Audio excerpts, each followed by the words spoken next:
El 20 de julio de 2021, el expresidente Duque, al terminar su intervención en la instalación del nuevo periodo legislativo en el Congreso, abandonó inmediatamente el recinto para no escuchar a la oposición. De hecho, esto dijo la senadora María José Pizarro al respecto. Se va justo cuando va a hablar la oposición.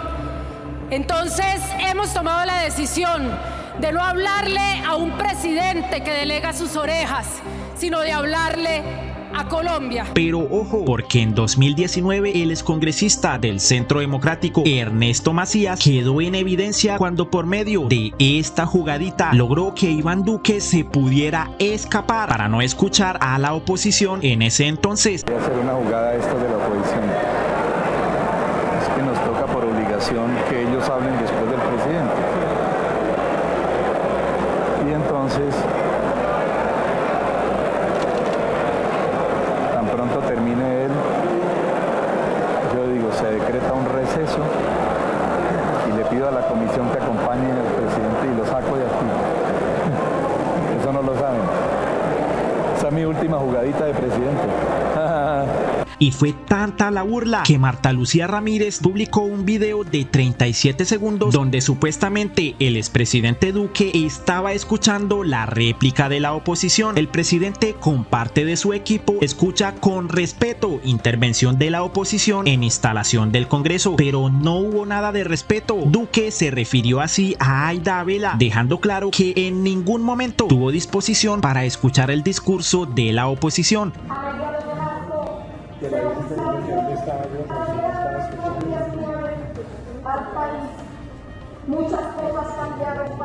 Según Noticias Caracol, Duque delegó a uno de sus ministros para que escuchara la réplica, pero fíjense en esto. En la instalación de ayer, el presidente Duque delegó al ministro del Interior, Daniel Palacios, para escuchar la intervención de la oposición. El Partido Centro Democrático dice que en el Congreso los contradictores del gobierno han sido escuchados.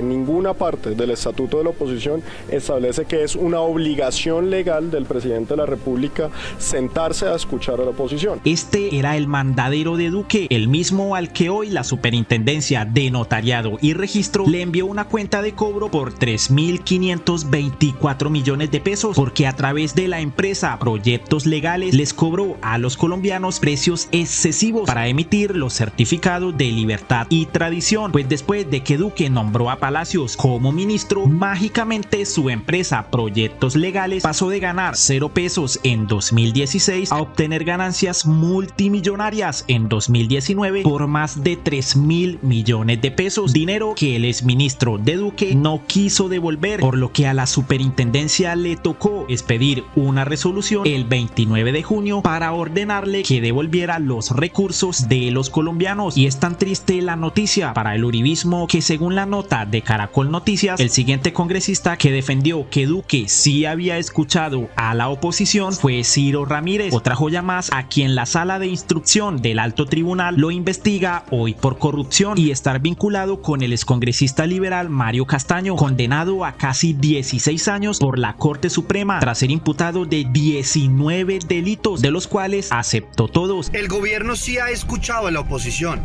Es más, el que más debates de control político ha tenido en el Congreso de la República ha sido la oposición, y el gobierno ha atendido todas las inquietudes y críticas para poder construir un país mejor. En contraste con el presidente que supuestamente defendía la democracia, pero que hacía jugaditas para no escuchar a sus opositores, el presidente Petro dijo lo siguiente: vamos a escuchar a la oposición aquí. Nunca un presidente ha escuchado a la oposición desde que se creó la figura.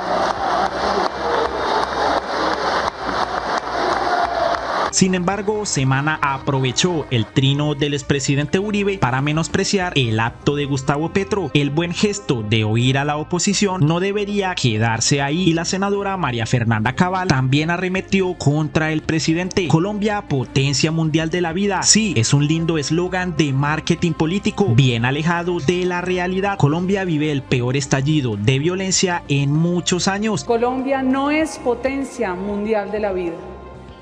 Y el mundo tampoco se va a acabar. Y el senador Miguel Uribe hizo exactamente lo mismo. Hoy el discurso del presidente Petro fue un completo desorden.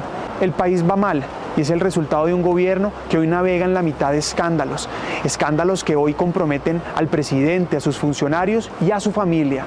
Con actitud infantil ha querido evadir su responsabilidad y justifica excusándose y atacando a otros. Es necesario que el presidente asuma su responsabilidad y encuentre el rumbo. Nosotros seguiremos haciendo oposición constructiva pensando en Colombia. Bolívar se refirió a la jugadita de Macías y Duque y le lanzó esta puya. ¿Recuerdan la jugadita de Macías? Hacer que Duque diera su discurso ante el Congreso y se retirara groseramente para que quienes estábamos en la oposición nos quedáramos hablando solos. El presidente Petro anuncia que se quedará a escuchar a la oposición. Eso es un demócrata. Y la congresista Mafe Carrascal señaló, dice que hay que tener mucha valentía para hacer de la oposición hoy. Dice la oposición a quien nadie persigue ni mata usando el aparato estatal, a quien el presidente de la República de hoy escucha en el Congreso, mientras otros en el pasado se iban y nos daban la espalda. Patético. Presidente, lo primero, reconocerle el gesto de estar oyendo a la oposición. Eso es valioso para un país.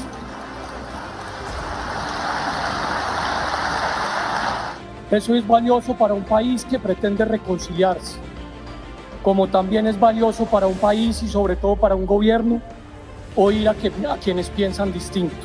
Es el momento de ceder para construir un país más equitativo, en el mundo laboral, en el mundo productivo, en las distribuciones del presupuesto público hacia la educación, la salud, etcétera, que aquí tanto se ha discutido, hacia el territorio que hoy aguanta hambre y exclusión de siglos, hacia las viejas tierras de la esclavitud y de los herederos de la esclavitud, hacia la juventud colombiana, que algunos llegaron a llamar de terrorista, hacia esa juventud a la que hay que abrirle las puertas. Un acuerdo nacional no es que ceda al pobre, no es que se arrodille el que no tiene, no es que se llene de temor la que siempre ha sido excluida. Si queremos un cambio hacia adelante, no consiste en eso, no consiste en cómo se mantiene bajo control la sociedad sin democracia, sino que consiste en más democracia, más. Consiste en que esos que no han tenido nada y que han sido por siglos excluidos, puedan ser hoy incluidos en el poder de la decisión, en el poder de la economía, en la posibilidad de la prosperidad. No es retórica, es con sistemas de salud, de educación. Una agenda de proyectos está a su discusión y tienen que ver con esta materia. Un acuerdo nacional afuera en Colombia, sí, en la sociedad, y un acuerdo que pasa por el Congreso de la República, no lo excluye. El Congreso de la República es la expresión condensada, puede serlo, del acuerdo nacional que se tramita aquí a través de la ley y de la reforma. La ley y la reforma que tiene que ver sobre salud, que tiene que ver sobre el mundo laboral y las pensiones, como hasta ahora viene, pero que ahora tendrá que ver con los servicios públicos, con la minería, con la educación, y seguro que tendremos muchísimos temas más.